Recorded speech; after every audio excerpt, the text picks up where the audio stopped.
Thanks, Nick. In your top stories this hour, Vavi expresses concern over splinter unions and Kachalia sends a message to the country's youth. Good evening, I'm Carmen Reddy.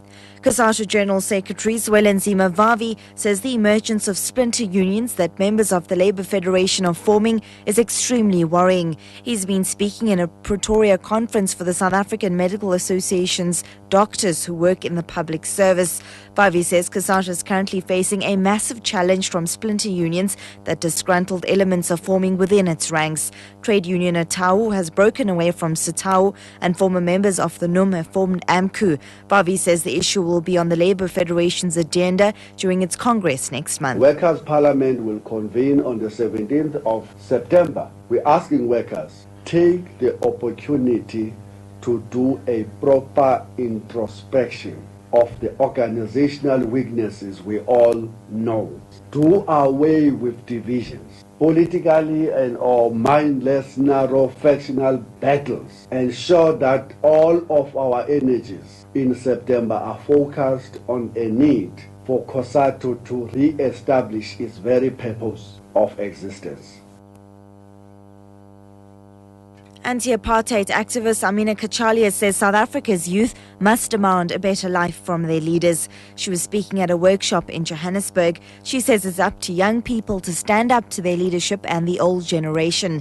The 1956 Women's March leader has suggested another march. In that year, around 20,000 women marched to the Union buildings in Pretoria in protest against a proposed amendment to legislation curtailing their movement.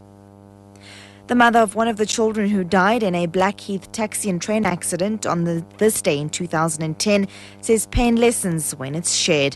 Valerie Phillips organised a memorial for Blackheath and Reardendal tragedies at Knysna in the Southern Cape earlier today. 10 children died 2 years ago when a train hit into the taxi they were travelling in at a Blackheath in Cape Town. Nearly a year later, 14 learners and a driver died when their school bus plunged into a stormwater drift at Reardendal. Phillips explains. The purpose of our memorial service here is to support the Reardendal parents, families, friends. At the end of the day, we share the same pain and we would like to be there for them. Correctional Services Minister Sibu Ndebele has asked the public to donate toys to prisons. Parliament's constituency office, the New Soweto Community Projects and Ndebele's department hosted a prayer session as part of the Correctional Services Women's Month program. He says the toys would help children born in prison to have a better start at life. The law is the law. Now as a magistrate, I sentence you. You can't say to the magistrate, Mr. Magistrate, I'm a little bit pregnant. You are 3 months pregnant, 6 months pregnant, whatever. Now it's a sentence. So we've got many children that are born inside correctional services. Zimbabwe's ZANU-PF is holding an extraordinary meeting as a standoff with fellow coalition partners over its proposed amendments to the draft constitution continues. MDC leaders have rejected a draft of revisions that President Robert Mugabe presented to them earlier this week. The former ruling party initially rejected the draft but subsequently tabled amendments.